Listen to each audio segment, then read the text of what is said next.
Hi guys, welcome to our channel, Ramen Nash Insights. This is Nash. Thank you for all the subscribers and all the viewerships. Thank you so much for viewing our videos. We are right now at Changi Point, which is Changi Village. We are actually away from the beach right now. And today our story starts from here. Starting off our story from Changi Beach.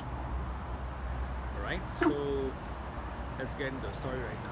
So this story now involves 5 boys: Adam, Abun, Mani, Siva and Zul. So these boys are all neighborhood boys back in the 1986-87 period. They used to stay in Algeria. So what happened was, it was Adam's birthday, and then one of the boys' dad managed to book a chalet at Ferry Point, because I believe back then those colonial houses were actually chalets, and government servants, they actually get a lower rebate on the chalets. So one of the dads actually got them a chalet so that they can actually go there and celebrate Adam's birthday. So the check-in time was 2 o'clock. So before that, the 5 boys decided to go to Changi Beach to have a swim. But then again, the problem is that back then in 1980s, Changi Beach was meant for the Hindus to go and throw away their ashes into the sea from the shore. So basically, when you go down to the shore back in the 80s and the early 90s, you could actually see a lot of human bones, which are small particles and all that. Even on the shoreline as well, you can see a lot of bones and stuff. I mean, this is towards where you go to I think it's Pulau Ubin, correct.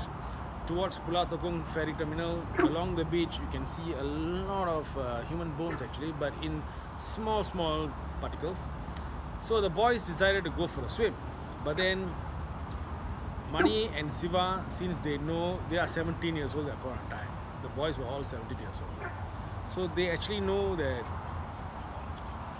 this place is meant for this kind of prayers and stuff, so they didn't go and swim. But then Adam, Zul and Abun, they decided to go for a swim, and it was a low tide, so they had to walk literally like 50 meters where they can actually start swimming, because low tide, you know, right, it's like knee level.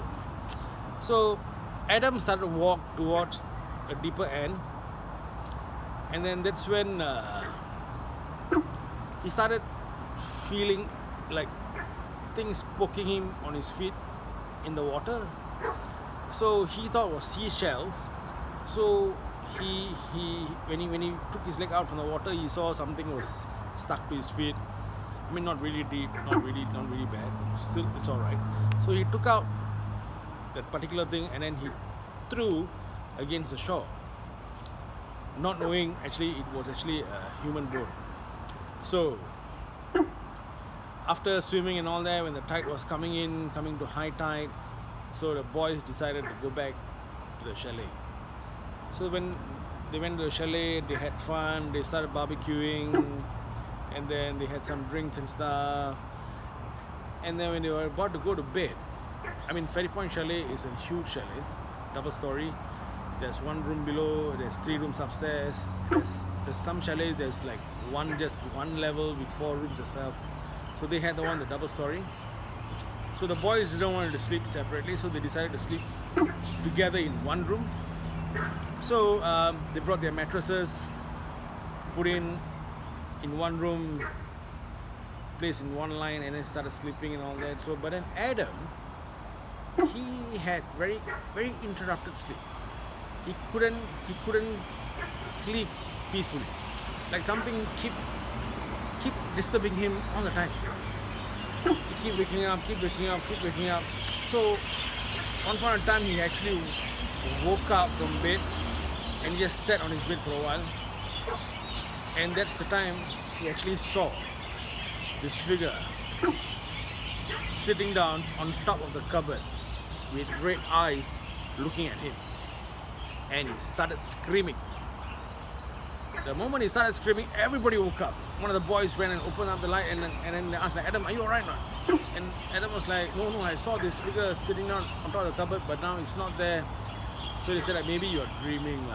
So tell you what, just go back to bed. Take it easy, go back to bed. I think maybe you're quite stressed lah. So but then okay, so Adam decided maybe it's just his eyes playing tricks with him or what. So he went back to sleep. And yeah, the night was fine. He slept, everybody slept. And the next morning everybody woke up and he had to check out by 11 or 12. So they left and they went back home. But this when things started going really down south for Adam. When Adam went back home, he started behaving very unnaturally. So when the mom was at home, mom asking like, how was your day, what has been going on, what you all did and stuff, he started talking very gibberishly, which a language where the mom didn't understand at all. So she thought like, hey, something is not right. So she decided to call one of the friends, Money, and then Money answered the phone, and then she said like, hey, he's talking in a different language which I don't understand. So can you guys just call your friends, all just come over, let's sit down and discuss what actually happened the previous day in the chalet, because this boy is not himself today. So then when all the boys came in, Adam was in the room, the boys were in the hall. So mom called Adam, your friends are all here in the house, why not you just come out and see your friends since they're already here. So he came out, and then he sat down beside them in a different chair, not together with them, but he was just looking up at the ceiling, just looking at the ceiling and just looking at the ceiling. So then Money and Siva was like, because Money and Siva were sitting side by side. So Money asked him like in Tamil, hey, what's wrong with this fella? In Tamil. Then Siva was like, I don't know, maybe something is really wrong. Immediately, Adam replied to them in Tamil, saying that I'm fine. What's wrong with y'all? So that's when Money and Siva got really shocked, like, hey, how come suddenly Adam is talking in Tamil, you know? So Money went to their house phone, called his mom and said, Ma, I think I need your help. Because Money and Adam are actually neighbors just few doors away only. So Money's mom came over. She's a very pious lady, by the way. So she came over, she went in and saw Money for a moment, and Money said like, this boy is speaking Tamil, but he doesn't know Tamil at all. He's a Catholic boy who speaks in English and Mandarin, but I don't know how come he's speaking in Tamil.